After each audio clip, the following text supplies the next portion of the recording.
The statistics are something like after a church is like 10 years old, any growth that they experience, or not any, but a good portion of the growth they experience is usually church transfer.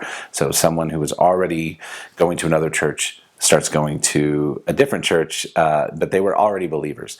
Whereas church planting, it's reaching people that those other groups can't reach, right? They've been around for a while, and they're not going to those churches. And one of the best things for us as church planters has been able to see people who said, I would have never gone to a regular church, but we started in a movie theater, and they were like, and we love the movies, and we thought, all right, well, we saw you here one Sunday they show up later, right? They show up later to go to a movie, and they saw us there, and they're like, we thought, why don't we just check this out? Or now we meet in a gym, and it doesn't look like a church from the outside. It barely looks like a church from the inside. But people come in and they're like, yeah, I was kind of uncomfortable to go to a church, but I'll definitely go to this. So I think church planting has the opportunity to reach people that are been hurt by the church or nervous about going to a church, because it's different, and we're doing it in ways that are different from other churches. There's nothing wrong with that. You have to reach people that no one's reaching. You have to do things that no one else is doing. That's right.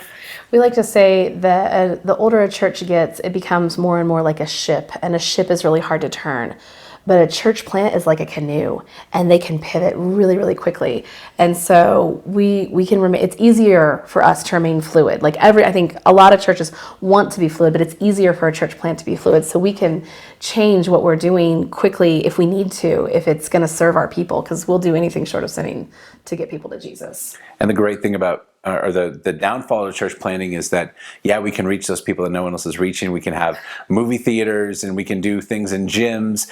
But none of those people are willing to give. They'll give their heart to Jesus long before they'll give their wallet. So it's really tough to get things off the ground if you don't have some sort of, windfall of money to kind of be able to get the sound equipment and get things up and running. And to sustain that first year, because a lot of people want to give to the beginning of something. It's harder to give to something it's harder to convince people to give money to something that's been happening for a year, for 2 years, something like that. But those are still baby churches, and they still need oftentimes support, because those new Christians, they don't know how to give, they don't know how to serve. It's tough.